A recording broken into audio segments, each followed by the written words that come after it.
नमस्कार, मैं हूं आपके साथ दिव्या तिवारी। राणा सांगा, जिनका इतिहास हमें आज भी देशभक्ति सीखने के लिए काफी है। ये एक ऐसे योद्धा थे जिन्होंने अपने शरीर पर 80 घाव खाकर भी दुश्मनों को परास्त किया था। बाबर की महिमा मंडन के लिए समाजवादी पार्टी के राज्यसभा सांसद रामजीलाल सुमन ने राणा सांगा को गद्दार कहा है।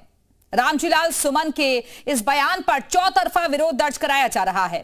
इसी बयान को लेकर यूपी के सीएम योगी आदित्यनाथ से लेकर राष्ट्रीय स्वयंसेवक संघ ने औरंगजेब और बाबर प्रेमी गैंग को नसीहत दी है। वहीं हिंदू महासभा की नेता ने कहा है कि जो रामजीलाल सुमन की जीप काट कर लाएगा उसे नगद इनाम दिया जाएगा। तो ऐसे में सवाल यह है कि आखिर औरंगजेब और बाबर के डीएनए को लेकर यह नई बहस क्या तुष्टीकरण के लिए छेड़ी गई है? तो क्या इस बहस से मुस्लिमों के वोट को साधा जाएगा या फिर हिंदुस्तान के इतिहास को ही कलंकित किया जा रहा है?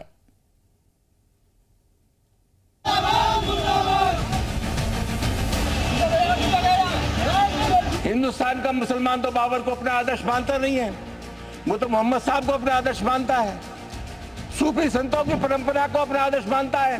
कि बाबर को लाया कौन? बाबर को इब्राहिम लोदी को हराने के लिए राणा सांगा लाया था। तो मुसलमान तो बाबर की औलाद हैं और तुम गद्दार राणा सांगा की औलाद हो।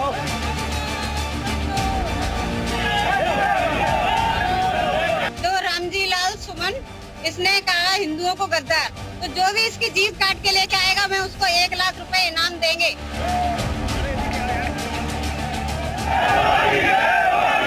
जो हमारी वीर वसुधा को कलंकित करने की कोशिश कर रहे हैं, बेहद शर्मनाक बयान है।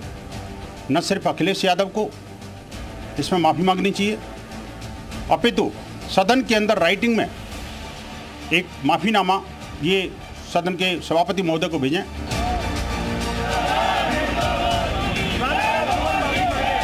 उनको भारत के सम्मान, भारत का स्वाभिमान और भारत के सच्चे वीर सपूतों का अपमान करना ही सुंदर लगता है। अरे मैं कहूँगा कि जरूर ऐसे लोग भारत के नहीं मुगलों के संतान हैं।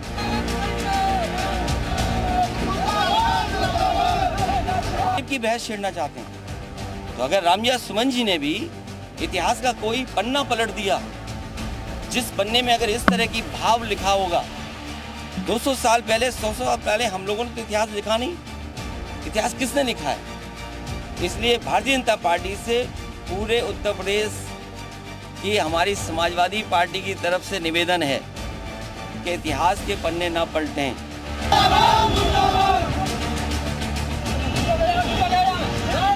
हिंदुस्तान के मुसलमान का आदर्श बाबर नहीं है।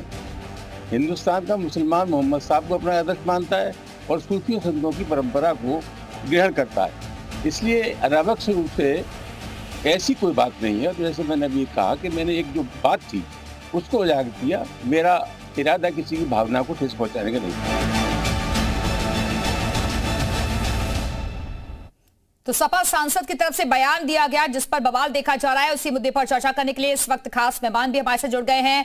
बीजेपी से अपर्णा दीक्षित हमारे साथ मौजूद है और एसपी से तारिक अहमद लारी जी हमारे साथ मौजूद हैं। बहुत बहुत स्वागत है आप दोनों का। सबसे पहले ग्राउंड जीरो का रुख कर लेते हैं। बलिया से हमारे सहयोगी मनोज चतुर्वेदी हमारे साथ जुड़ गए हैं। लखनऊ से मयूर शुक्ला हमारे साथ मौजूद है। सबसे पहले मयूर, आपके पास ही आती हूं, क्योंकि एक तरफ औरंगजेब की जो लड़ाई है वो अभी पूरी तरीके से थमी नहीं कि अब एक और नाम राणा सांगा का विवादों में आ गया है। इसको लेकर लखनऊ की जनता क्या कह रही है?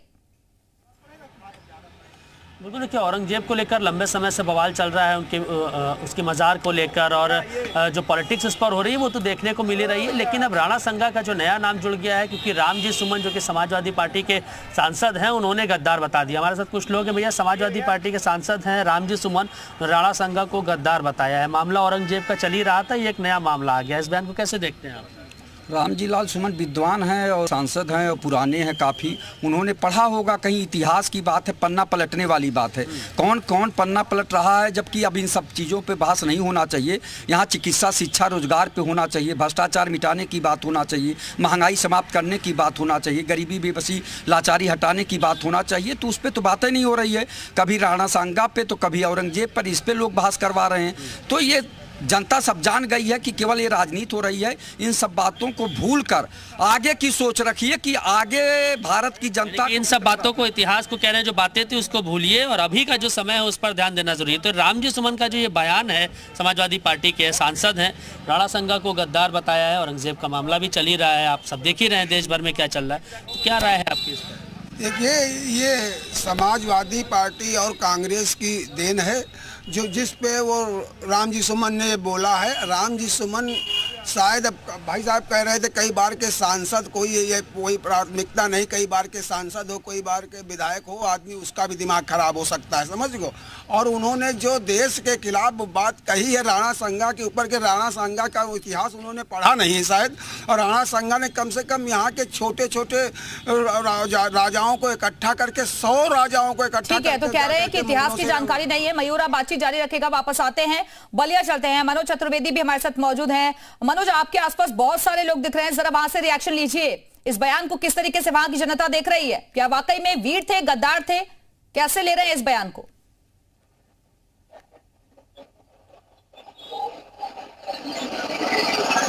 मनोज, आवाज मिल रही है आपको?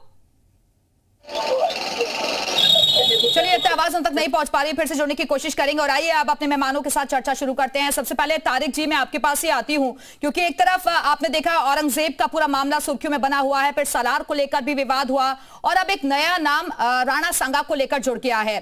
सवाल ये है, आरोप ये भी लग रहे हैं कि भावनाओं को आहत करने वाला ये बयान दिया गया, और सबसे ज्यादा नाराजगी तो राजस्थान में देखी जा रही है, क्योंकि शूरवीरों का अपमान इससे बताया जा रहा है। देखिए, पहली बात, राणा सांगा ने बुलाया कि नहीं बुलाया, लेकिन जयचंद ने तो बुलाया ही था। जयचंद ने तो बुलाया था अपनी बेटी के लिए, जो उसके चाचा ने किडनैप कर ली थी और किडनैप करके शादी कर ली थी। ये बात तो फैक्ट है, उसको तो आप डिनाई कर ही नहीं सकते हैं। जयचंद ने बुलाया था तो बुलाया था। अब रही राणा सांगा की बात, तो इतिहासकार उसको डबल ले रहे हैं। वो क्लियर नहीं है कि राणा सांगा ने बाबर को बुलाया था कि बाबर अपने आप आया था। आप ये बता दीजिए, राणा सांगा गद्दार था क्या? पूरी बात कर लेने राणा सांगा गद्दार थे क्या? पूरी बात कर लेने दीजिए, पहले पूरी बात कर लेने दीजिए। मैं वही खोज रहा हूं, उसी में आ रहा है कि इतिहासकार जो है वो दुविधा में है, क्योंकि बाबरनामे में इसका जिक्र है तो वो बाबरनामा को रिफ्यूज कर रहे हैं। अब बाबरनामा जब इनकी मर्जी का होता है तो ये अपनी मर्जी से एक्सेप्ट कर लेते हैं, बाबरनामा इनकी मर्जी का नहीं है तो उसको ये डिनाई कर दे रहे हैं। तो ऐसे आप इस चीज को नहीं कह सकते हैं। बेहतर होगा इतिहासकारों के लिए छोड़िए। आज की बात है, क्या नाम है, महंगाई, भ्रष्टाचार जो चल रहा है। अरे उसी इतिहास में तो आप भी तो कुछ पन्ने पलट रहे हैं। ये सवाल तो मेरा आपसे यही तो है कि गद्दार थे या नहीं, आप ये तो कम से कम क्लियर कीजिए ना। समाजवादी पार्टी का स्टैंड क्या है ये आप क्लियर नहीं कर रहे हैं। ठीक है, वापस आऊंगी तारिक साहब आपके पास। मनोज चतुर्वेदी हमारे सहयोगी भी जुड़े हुए हैं। मनोज, अगर आप तक आवाज जा रही हो तो पब्लिक आपके आसपास बहुत सारी मौजूद है, जरा वहां से रिएक्शन लीजिए। जिस तरीके से सपा सांसद रामजी लाल सुमन ने राणा सांगा के बारे में जो टिप्पणी की है, उसके बाद कहीं ना कहीं ये मामला जो है अब गर्माता नजर आ रहा है। राजस्थान से लेकर यूपी तक बलिया के तमाम लोग हैं, उनसे बात करते हैं। जिस तरीके से सपा सांसद ने कहा कि गद्दार हैं, राणा सांगा को गद्दार बताया, क्या कहना चाहेंगे आप? देखिए, ये जो है ना, इन लोगों की बुद्धि जो है भ्रष्ट हो चुकी है। ये मुगलों का महिमा मंडन करने के चक्कर में, अभी तक औरंगजेब के चक्कर में ये लोग पड़े हुए थे कि औरंगजेब को महान बता रहे थे। तो औरंगजेब के जो महानता को प्रदर्शित करने के लिए और मुगलों के महानता को प्रदर्शित करने के लिए ये हिंदू राजपूतों के इतिहासों को ये भ्रष्ट करने की कोशिश कर रहे हैं। जो राणा सांगा ने जो है 2 बार इब्राहिम लोदी को ये कह रहा है कि उनको हराने के लिए बाबर को बुलाया था, 2 बार उन्होंने हराया है, खतौली में और बयाना इन्होंने 2 बार इब्राहिम दो बार हराया। क्या कहना चाहेंगे? एक लंबा अनुभव है आपका भी। हम यही चाहेंगे कि इन लोगों को, ये सपा सांसद जो इनका नाम है रामजी लाल, उनको जो है इतिहास के बारे में कुछ जानकारी नहीं है और पागल जिससे बात करते हैं, ये राजपूतों के खिलाफ में बात करते हैं, इनको नहीं करना चाहिए। लेकिन अखिलेश यादव जो है कहीं ना कहीं अपने सांसद का बचाव कर रहे हैं। वो कह रहे हैं कि इतिहास के पन्ने सब खोल रहे हैं, हमारे सांसद ने भी पन्ना खोला है, अब बीजेपी इतिहास पढ़े जरा। आप देखे होंगे कुछ दिन पहले इनका एक बयान आया था कि स्वर्ण जातियों के खिलाफ, तो ये तो स्वर्ण विरोधी सपा हो गई है। और आने वाली 2027 में जो ये लोग स्वर्ण विरोधी का नारा दे रहे हैं, स्वर्ण लोग ये सबक सिखाने के लिए तैयार है। जरूर जो ये बातें लोग बोल रहे हैं, राजपूतों का इतिहास इन लोगों को फिर से पढ़ना पड़ेगा। इतिहास पढ़ना पड़ेगा। और भी लोग हैं। क्या अखिलेश यादव जिस तरीके से अपने सांसद का बचाव कर रहे हैं, उनका कहना है कि इतिहास के पन्ने खोले जा रहे हैं, अगर हमारे सांसद ने कुछ खोला है तो ये बीजेपी वाले भी को समझना चाहिए, उनको पढ़ना चाहिए इतिहास। ये देशद्रोही हैं, हम तो यही कहेंगे। जो भारत भूमि के वीर योद्धा का अपमान ये लोग कर रहे हैं, ये लोग किस बात के राजनीतिज्ञ हैं, ये मेरे समझ से परे है। जो अपने भारत को योद्धाओं का एक अत्याचारी लुटेरे का समर्थन करने के लिए इनका स्तर इतना गिर गया है, इन पे देशद्रोह का मुकदमा दर्ज होना चाहिए और इनको पद से तुरंत बर्खास्त करनी चाहिए। क्या कहना है आपका? देखिए, जो रामजी लाल चौहान ने जो अभी स्टेटमेंट दिया है, मुझे लगता है 74 साल की अवस्था में वो एकदम वो मतिभ्रम हो गए हैं, जो अपने पूर्वजों को भी नहीं पहचान पा रहे हैं। और ऐसी गंदी राजनीति करने से बढ़िया है कि वो अब अपने पद से इस्तीफा दे और वो घर चले जाए, क्योंकि राणा सांगा का एक स्वर्णिम इतिहास रहा है। हमारे देश के क्षत्रियों का एक बहुत बड़ा सहयोग रहा है राष्ट्र के प्रति, और इतनी युद्ध, इतने उनके एक कान एक नाक एक पैर के, और 45-46 साल में जो युद्ध करते हुए वीर गति को प्राप्त किए हैं, उनके बारे में गलत बयान करना ये एकदम घोर अपराध की श्रेणी में। आजादी के बाद से हमारे इतिहास पर सवाल खड़ा होता रहा है कि जिन लोगों ने इतिहास लिखा उसमें कहीं ना कहीं खामियां रही, तमाम सारी बातें रही। आज इतिहास को लेकर जिस तरीके की बातें सामने आ रही है, क्या कहना चाहेंगे? देखिए, मैं तो ये कहूंगा कि जिस तरह से भाजपा का कड़ाव बढ़ता जा रहा है, उस तरह से सपा के पास कोई मुद्दा रह नहीं गया है, इसलिए वो कोई मरोड़ के इतिहास को खराब करने में लगे हुए हैं। और ये जनता के बीच में क्षमा करने योग्य नहीं है। जनता ही तो समय आने पर भरपूर जवाब देगी। आप कह रहे हैं कि सपा के पास मुद्दा नहीं है, लेकिन समाजवादी पार्टी कह रही है कि बीजेपी के पास जब वो इतिहास के पन्ने खोल रही है तो हमारे सांसद ने खोल दिया तो क्या हुआ? इतिहास के पन्ने उस सही ढंग से सपा के जो नेता लोग हैं इतिहास के बारे में जानते ही नहीं है। वो सेनानी के घर चाहिए नहीं है, तो स्वतंत्रता सेनानी क्यों बने थे, जो लड़ाई लड़े थे अंग्रेजों के खिलाफ, और मुगलों का नाम ले रहे हैं, लग रहा है वो मुगल खानदान के हैं, इसलिए उन मुगलों का नाम। ठीक है मनोज, आप बातचीत जारी रखिएगा। लोगों के अलग अलग रिएक्शंस लगातार सामने आ रहे हैं। अब अपर्णा जी के पास चलते हैं। अपर्णा जी, क्योंकि इतिहास को लेकर भी अब सवाल खड़े किए जा रहे हैं। समाजवादी पार्टी ये कह रही है कि आप लोगों को इतिहास की सही जानकारी नहीं है, इसलिए पन्ने ना पलटे तो ज्यादा बेहतर होगा। और दूसरा, वो कह रहे हैं कि और मुद्दों पर बहस होनी चाहिए, लेकिन जानबूझकर आप लोग ऐसे मुद्दे उठाते हैं। देखिए, मैंने अखिलेश यादव जी की भी बाइट सुनी, तो उसमें वो सरासर ये कह रहे हैं कि बीजेपी से निवेदन है कि इतिहास के बारे में इतिहास के पन्ने न खोले जाए। तो इतिहास के पन्ने साहब खोल कौन रहा है? आपके विधायक सबसे पहले खोले थे अब्बू आजमी, उसके बाद से किसने खोलना शुरू किया? आपके ही सांसद महोदय ने, वो भी सदन में खोलना शुरू किया, और वो भी भारत के वीर पुरुषों को गालियों से नवाजा गया। क्या ये बहुत ठीक बात है? आपने फिर भी आकर उनका समर्थन कर दिया। आपसे ही तो रुकिए, आप कहीं रुकने का नाम नहीं ले रहे। और आप जानते ही क्या बाबर कैसे आया था भारत? अगर थोड़ा सा इतिहास अच्छे से पढ़ लिया होता तो आपको पता लग जाता कि ये आलम खान और दौलत खान कौन है। नहीं, लेकिन आपको ये भी नहीं मालूम होगा, किसी प्रवक्ता को नहीं मालूम होगा, मैं ये गारंटी के साथ कह सकती, क्योंकि इतिहास के बारे में जानकारी नहीं है। बस इनके जो पीओ वगैरह होते हैं। अपर्णा जी, क्या ये माना जाए कि मुस्लिम तुष्टीकरण की राजनीति है ये? डेफिनेटली मुस्लिम तुष्टीकरण छोड़िए आप, इनको ऐसा लगता है कि अगर हम मुसलमानों के साथ खड़े नहीं हुए तो हमारी जो जमीन खंगाल रही समाजवादी पार्टी 2027 के लिए वो भी खत्म हो जाएगी। और मैं आपको बता दूं कि अगर यही नक्शे कदम चलते रहे ना, तो आदरणीय अखिलेश यादव जी को बहुत मुश्किल पड़ जाएगा उत्तर प्रदेश में कोई भी सीट जीतना। ठीक है, तारिक साहब जवाब दे दीजिए। वो कह रहे हैं कि ये दाव उल्टा पड़ सकता है 27 के लिए। क्या? सॉरी, सुना नहीं। तारिक साहब जी, इतिहास को आप मना नहीं कर सकते हैं, आप मना बिल्कुल नहीं कर सकते इतिहास को। क्या अकबर के दरबारी अगर आप अरे एक मिनट रुकिए भाई, मैं बैठे हुए सुन रहा था आपको, मैं बैठे हुए सुना है ना, बोलिए ना, बात को सुनिएगा। अकबर के कितने दरबारी हिंदू थे? 4, राजा बीरबल, तानसेन, राजा तोडरमल और राजा मान सिंह। राजा मान सिंह कौन थे? बताइए। अरे बड़ी तेज तकलीफ होने लगी। जानकारी नहीं है आपको? राजा अजय बताइए, कितनी पत्नियां थी औरंगजेब की हिंदू? 3। अकबर की कितनी थी? अकबर की कितनी थी बताइए? हुमायूं की कितनी थी? और वो सब राजपूत थी, और वो सब राजपूताना से थी, और वो सब राजस्थान से थी। दरबारी आप लोग, मुगल प्रेमी आप लोग, मुगलों को आप अपनी बेटियां दिए हैं और इल्जाम हम भारतीय मुसलमानों पर लगाते हैं। अरे मुगलों को आप अपनी बेटियां देते थे और इल्जाम हम हिंदुस्तानी मुसलमान को लगा रहे हैं। शर्म आनी चाहिए आप लोग को। बेटियों का सौदा करते थे, तिजारती है बेटियों का, बेटियों को बेच के ठीक है, आप दोनों के पास वापस में आऊंगी। और मेवाड़ से हमारे सहयोगी अविनाश भी इस वक्त जुड़ गए हैं। अविनाश, अगर आप तक आवाज जा रही हो तो सबसे ज्यादा रोष तो कहा जा रहा है कि राजस्थान में, मेवाड़ में ही देखा जा रहा है। फिलहाल लोगों से जरा रिएक्शन लीजिए वहां से।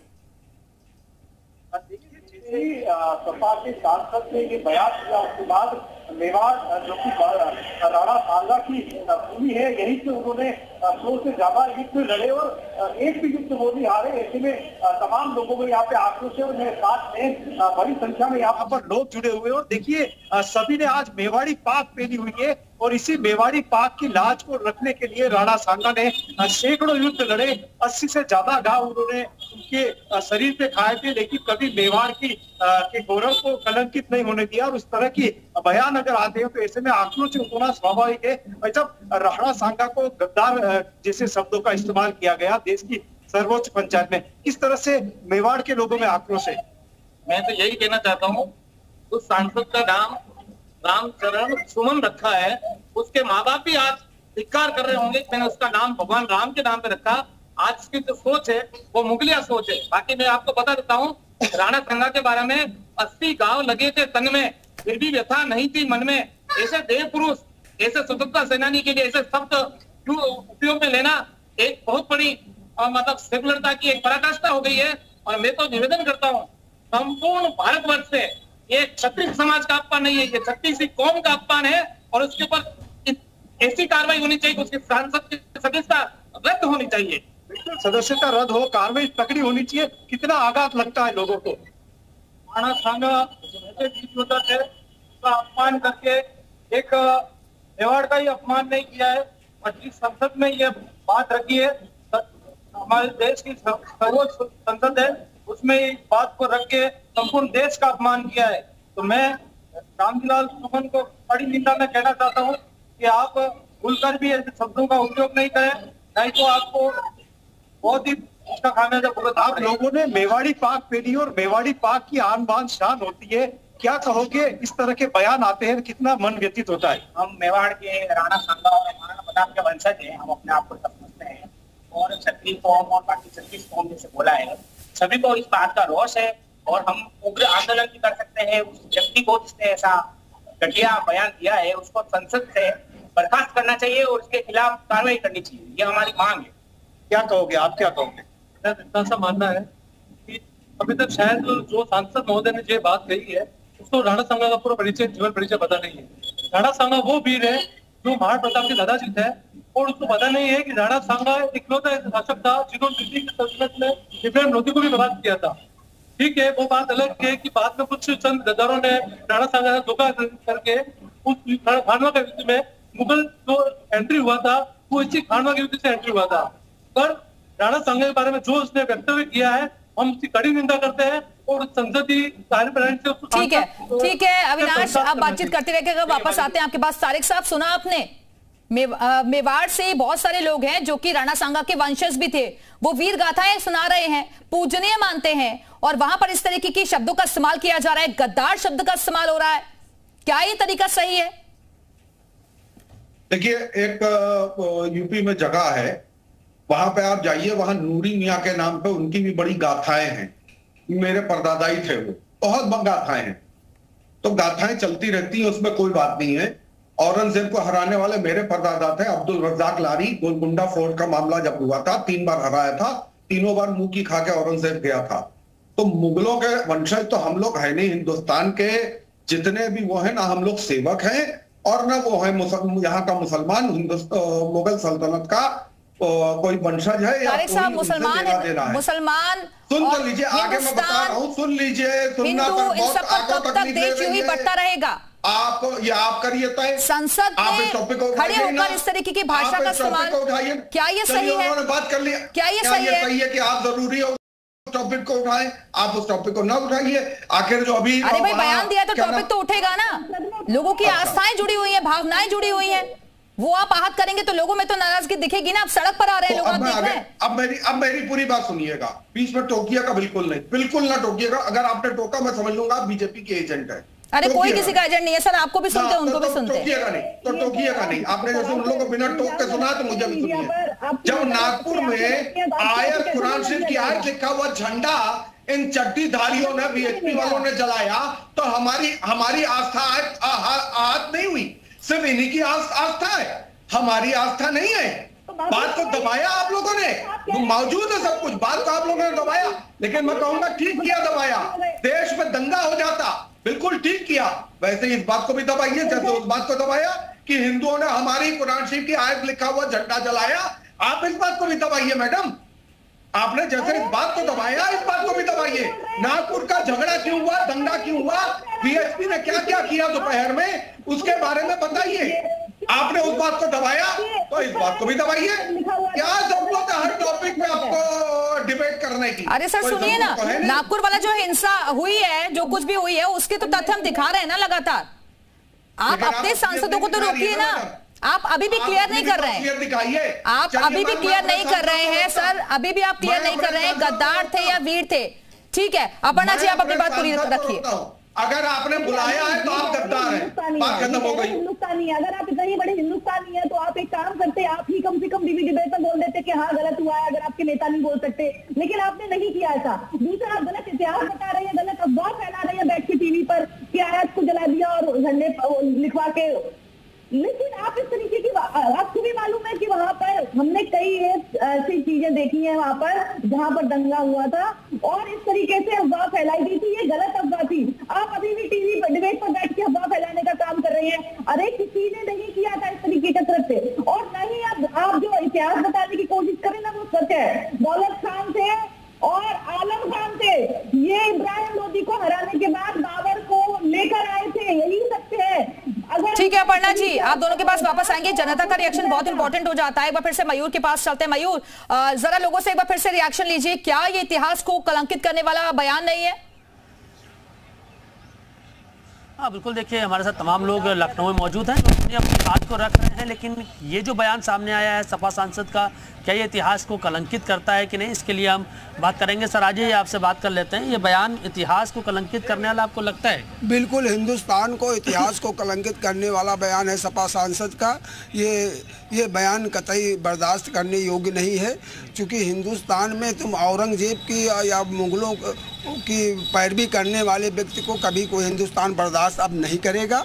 और इनको अपनी ये बात को, इनको तो सांसद से बर्खास्त करना चाहिए ऐसे व्यक्ति को, और ऐसे व्यक्ति को जो देश के और देश के साथ नहीं है और देश के सनातन हिंदुओं के साथ नहीं है, और जो महिमा मंडित आतंकवादियों या उनको कर रहे हैं, लुटेरों को कर रहे हैं। इसलिए इसकी हम मांग करेंगे कि इनको सांसद से, उनकी सांसद सदस्यता खत्म करके, चूंकि एक सपा का पुराना चरित्र रहा कि मुस्लिम तुष्टीकरण के ऊपर राजनीति करते हुए वो बस। अखिलेश यादव जी ये बात कह रहे हैं कि इतिहास के पन्नों को ना दोहराया जाए, बीजेपी के लोग इतिहास के पन्ने को ना कुरे दें, और जो सच्चाई है वही सबके सामने है, जो इतिहास में लिखा गया है, जो इतिहासकारों ने लिखा है।